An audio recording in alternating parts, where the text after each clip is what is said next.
Postcards is made possible by the Minnesota Arts and Cultural Heritage Fund and the citizens of Minnesota. Additional support provided by Margaret A. Cargill Philanthropies, Mark and Margaret Yakel-Julien on behalf of Shalom Hill Farms, a retreat and conference center in a prairie setting near Windham, Minnesota. On the web at shalomhillfarm.org. Alexandria, Minnesota, a year-round destination with hundreds of lakes, trails, and attractions for memorable vacations and events. More information at explorealex.com. The Lake Region Arts Council's Arts Calendar, an arts and cultural heritage funded digital calendar showcasing upcoming art events and opportunities for artists in West Central Minnesota. On the web at lrac4calendar.org. When you get to be an old man, you sit down. You know how to play banjo? Are you a banjo player? Yeah, but I do have one. You play North Carolina fretless banjo? That's beautiful. Can you make it do the flip? No, I can't make it do a flip. Make it dance? He doesn't do anything. Oh, before he can do anything, somebody has to give him a little drink of water out of his little water jug there. Yeah, give him a little drink. That's perfect. Thank you.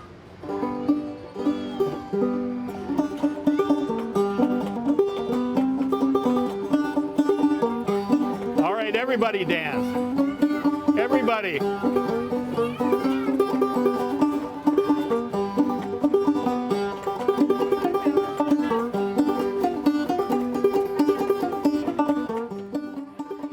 My title is a bowl turner.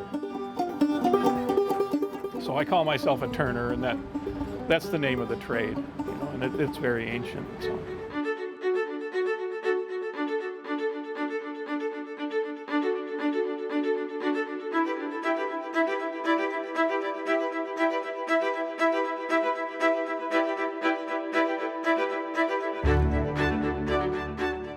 One of my main focuses is bowl turning as it relates to Norwegian folk art. That's probably my main inspiration. Bowl turning in Scandinavia goes back to at least the Middle Ages, the early Middle Ages, 700-800 AD. Evidence has been found for bowl turners.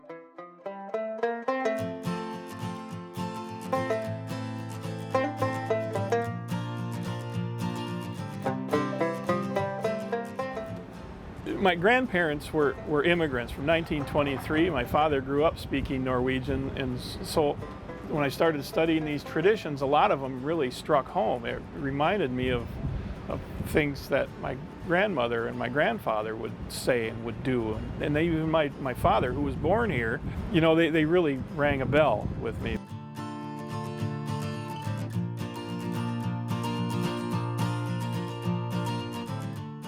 Bowl turning historically goes back to Norway to the early Middle Ages at least, and before that we really aren't sure, but during the Viking Age, bowl turning was a major trade. This wasn't a hobby that was done, this wasn't something farmers did after the crops were in. This was a major trade. It was like being a blacksmith, a smith, or a miller, or any of the other old trades. Ale bowls is the main part of bowl turner's job in Norway.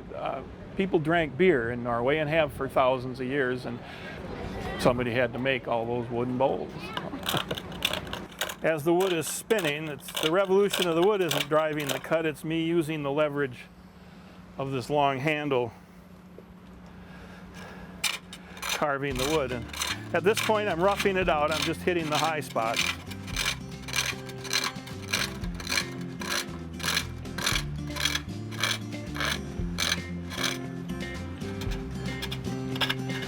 And the whole process is shaping the outside of the bowl first. There's like two types of bowls that were made in Scandinavia. There were the typical everyday bowls that serve like what we think of as Tupperware today.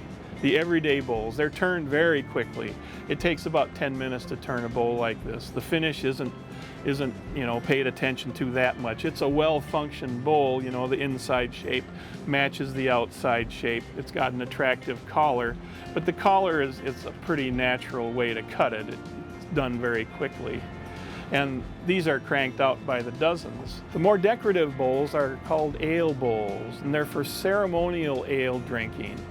Like some of the fancier bowls behind me would only be used once or twice or maybe 3 times a year for the Christmas dinner or for a wedding or a christening or Easter or whatever the family tradition is.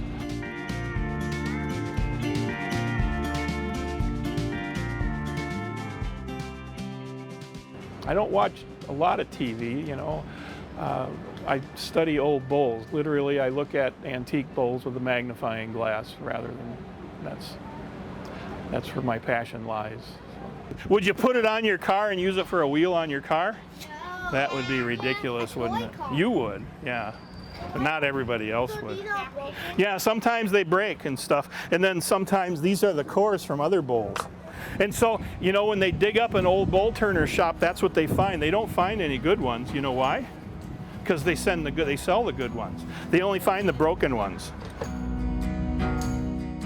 To actually turn a bowl, I start with green wood, with fresh green wood. It's not seasoned wood at all, so it's basically a log. And I cut the log into sections that are approximately the same length as the diameter. So if the log's this big around, I cut it to about that length. And then I take that that piece of log and split it in half. And each half becomes a bowl. If you can imagine the half of a log, it's shaped like that. So it's already shaped on one dimension in a bowl shape. And then I use an axe on the chopping block and take that half of a log and chop that into a hemisphere shape. And then I have a tool called a mandrel that I attach to it to the center of the flat part. And that allows me to attach the whole thing onto a lathe. And the lathe that I have with me here is called a spring pole lathe. It's a foot-powered lathe and to turn small to medium-sized bowls traditionally. Stand in there just like I was. This? Yep. Yep. Put your foot up there and put your foot up a little higher. You get more control. Yep. Now a little bit longer, but not crazy. Keep it under control. Yeah, there you go. Yep. Now give me your left hand. You gotta wrap that around there. You gotta hold that really tight. Well, you gotta let this slip through. So you're gonna be carving right in here. Carving up in this direction. Put your other hand here. Keep it down in there.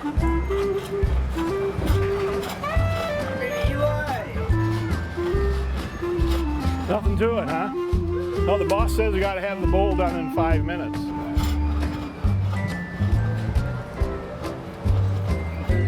Just kidding. I built this lathe in 1991, but I was a semi-professional turner for 10, 12 years before that, so I knew where I was going with it. And lathes like this, it's a lost art today. Bowl turning on foot-powered lathes is a lost art, but it's not a secret.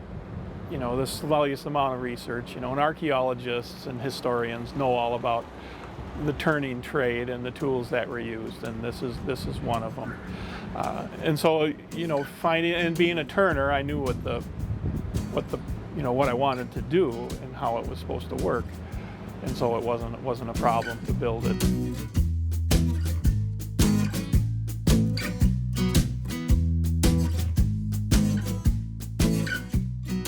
I'm a bit of an entertainer, a kind of a carny entertainer. It's like a sideshow, except instead of having 6 fingers on my hand, I've got a trade, a talent, and a skill that people like to see. I'm not afraid to make an idiot out of myself. I can stand here and tell jokes and tell silly stories all day, and people like it. It's pretty high tech in here, huh? Plus here I've got a little nicer finish. It's a fascinating study from textiles, weaving, all the wood art. Norway is an interesting culture.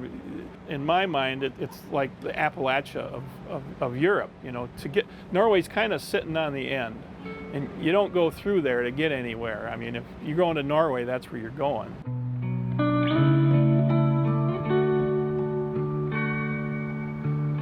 I hope for kids to learn about the history of the trades, history of working people, because that's what most people were. Being a tradesman, being that skilled at something where you are in demand, is, if you offended the king, you could go to the next county and build his cathedral.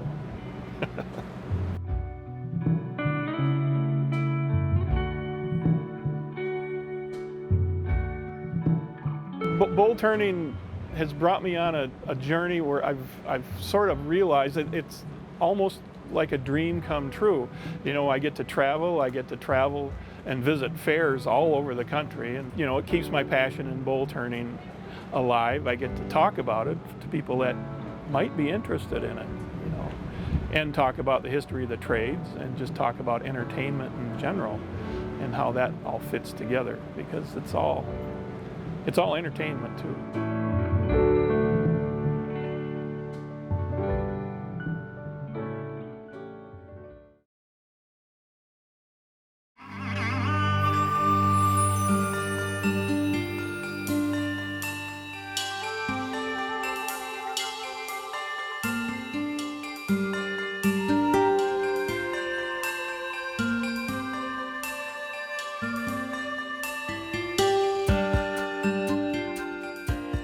Origami in the Garden is a collection of sculptural work by Kevin Box and his collaborators, one of which is me.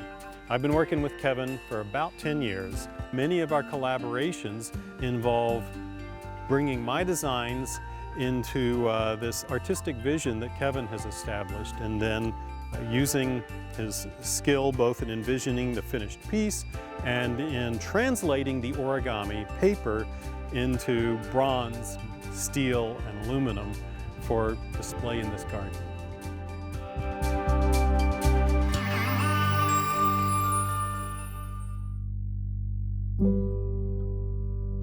Origami is beautiful, but origami folded from paper is very delicate and fragile. We can't get it wet. We can't even handle it. And so if we want to make origami tangible to someone, we need to find some other way of doing so.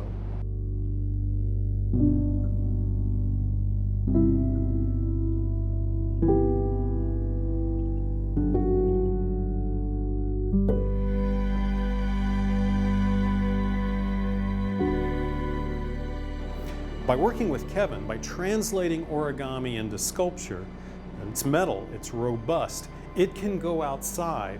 So we can now put origami into a context of a beautiful garden, and we can also make it accessible. People can walk up to it, can touch it, can feel it.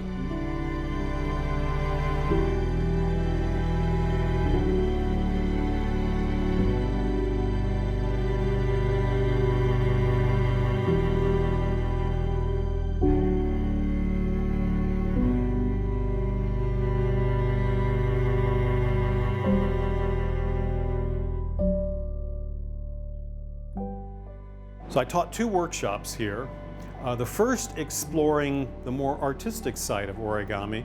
It was a workshop where I taught people the technique of wet folding, which was developed back in the 1950s by a great Japanese artist and is now very commonly used in the world of origami and was used for a lot of the sculptures that are here at the garden. So that's on the art side. And then to exercise the other half of people's brains, I taught a more mathematical and geometric class on modular origami and polyhedra, geometric shapes that can be made by origami by folding sheets of paper into little units that then get locked together into a larger whole. Origami is an ancient Japanese art, but its modern incarnation has expanded it and used it to create objects of tremendous beauty. One of the side effects of developing this art was we developed ways of applying folding to solving real-world problems. And so people working in the field of origami engineering have developed medical devices, used it to design airbags. In areas like space and medicine and engineering, we find that origami does more than just create beauty. It can actually save a life.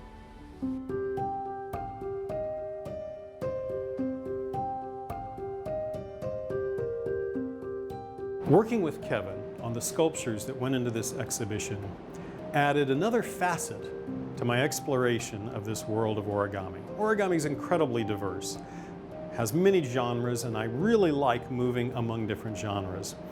But by exploring the sculptural forms and making origami that is designed to be translated into metal sculpture has allowed me to, in some ways, break the rules that I thought had been rules. Turns out they're not really rules, meaning to allow what seem to be imperfections in a paper object turn out to add character, add realism to the sculptural form. And that was something I learned from Kevin. I would fold something and I'd try to make it as pristine as possible. And then when he started working with it, because we both went hands-on these pieces, he would wrench it around or change the shapes, add asymmetry, add even wrinkles. And at first I thought, wait, no. And then I realized what he was doing would ultimately add beauty and character to the resulting sculpture.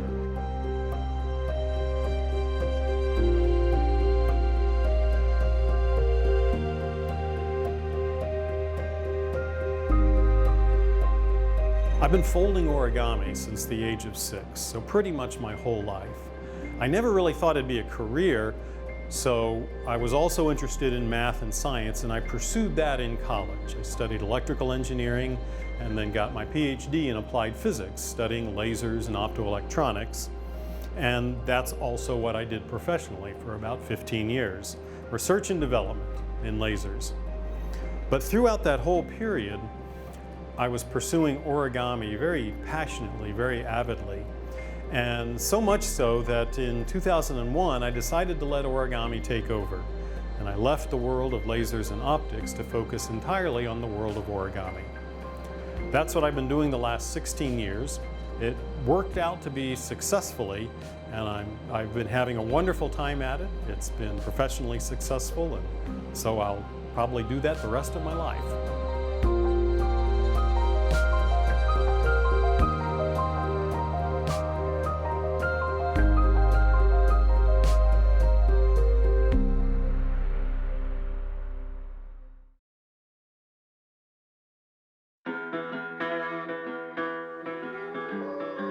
A number of years ago, a friend of mine and I would travel out to Montana, and there was a little brewery that had started up where the locals would hang out after work. The beer was very good, and it was just a neat vibe or a neat feel with the locals. And I'd come back to Montevideo and think, boy, it'd be neat to have a spot like that here in Monte.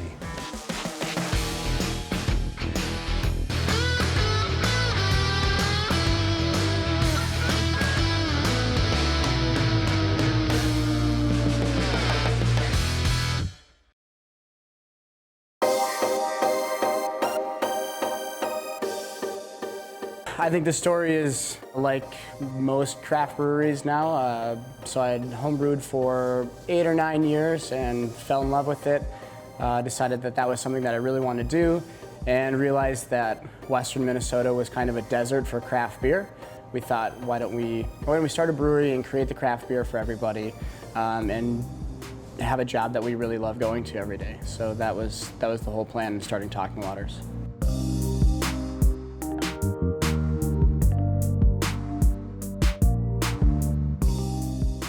Day-to-day can be pretty random, so there's a lot of things that need to be done, obviously, every day. From ordering grain, brewing beer, cleaning the walk-in, cleaning kegs, kegging beer, working in the tap room, you know, you could end up doing all of those in one day.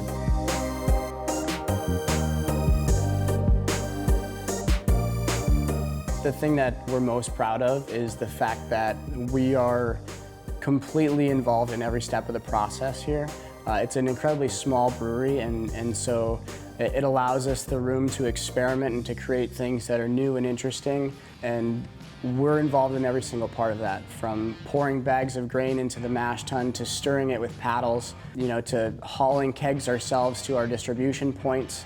We're involved in every step of the way, and so we want people to understand and know that when they're getting Talking Waters beer, they're getting they're getting something that we're directly connected to and that we worked really hard to create, and we take craftsmanship seriously.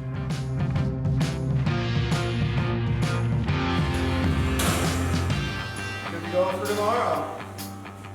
They want to see the same things I do as far as this brewery and this tap room and have it succeed. Bringing people in, having good experiences here, and above all, creating good beer that people enjoy, and people from a distance, when they come in and travel around and they see, oh, there's a brewery in Montevideo. I didn't realize that. And the beer is really good.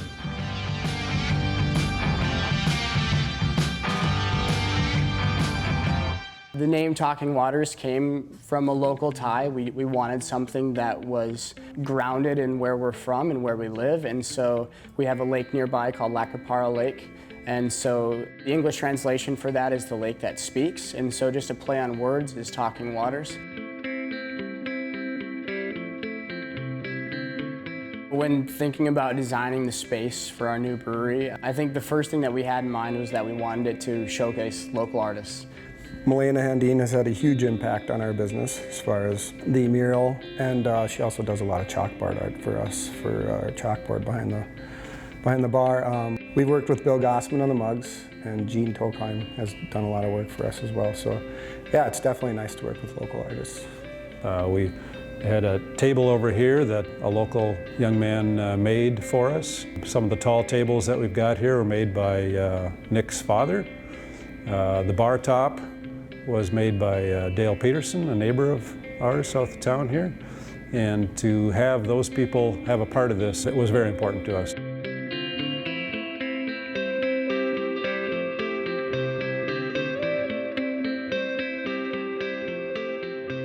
I'm the head brewer at Talking Waters, and then Phil is the assistant brewer, I would say. So both of us are equally involved in the everyday brewing process from grain to glass.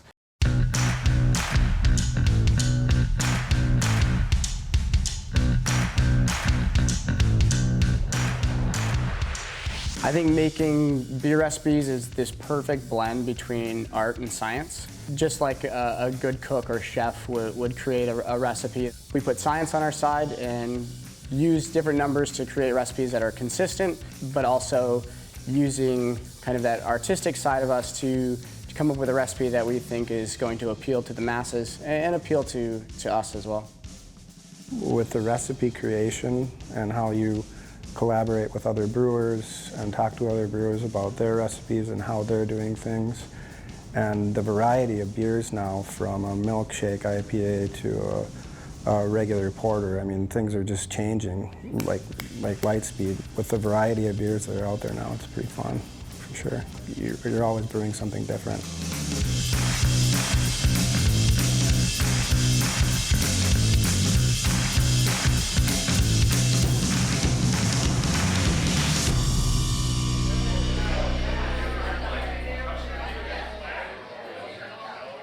So Trivia Night is something that we created to draw business on Wednesday nights, but also to give the community something to do during the week. You know, it's a small town. The list of things to do on a weeknight or even on a weekend night is limited. So if we could throw out something else that's a new offering for somebody to do, then that's all the better, and that's what we want to have happen here at Talking Waters.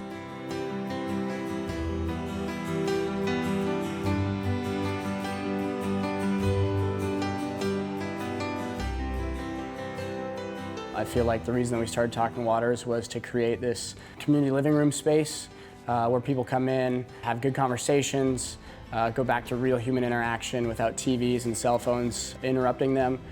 The fact that we can have a spot here that brings people in and have that community site where people from all walks of life and come together and enjoy conversation, meet people, new people or people that they haven't seen for years. I've seen that happen where people from, they grew up here in Montevideo, graduated, moved away, come back, visit family, they come in here, see someone that they went to school with, friends they haven't maybe talked to for 10 or 15 or 20 years, and it's fun to see those kind of things happen.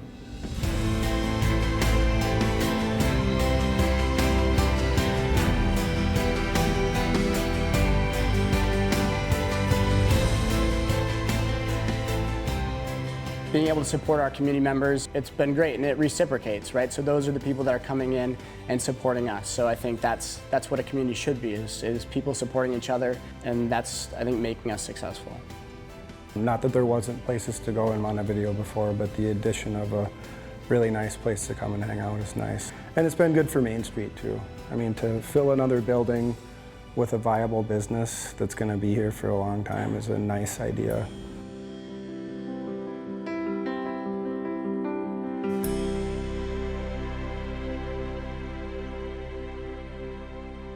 I guess there's a pride element in the fact of starting something from scratch, that the three of us could put together this brewery and tap room and have it be a successful venture.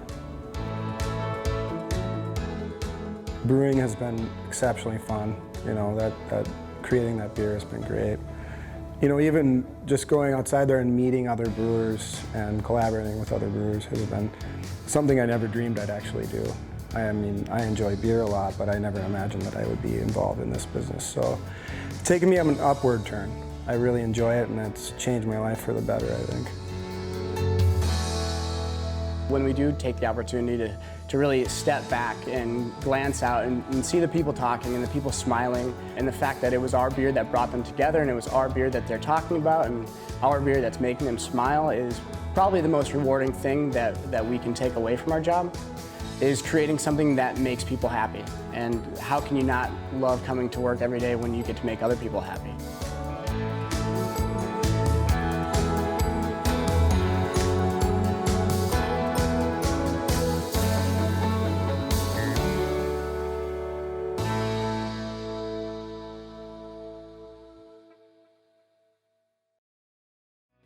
Postcards is made possible by the Minnesota Arts and Cultural Heritage Fund and the citizens of Minnesota. Additional support provided by Margaret A. Cargill Philanthropies, Mark and Margaret Yakel-Julien on behalf of Shalom Hill Farms, a retreat and conference center in a prairie setting near Windham, Minnesota. On the web at shalomhillfarm.org. Alexandria, Minnesota, a year-round destination with hundreds of lakes, trails, and attractions for memorable vacations and events. More information at explorealex.com. The Lake Region Arts Council's Arts Calendar, an arts and cultural heritage funded digital calendar showcasing upcoming art events and opportunities for artists in West Central Minnesota. On the web at lrac4calendar.org.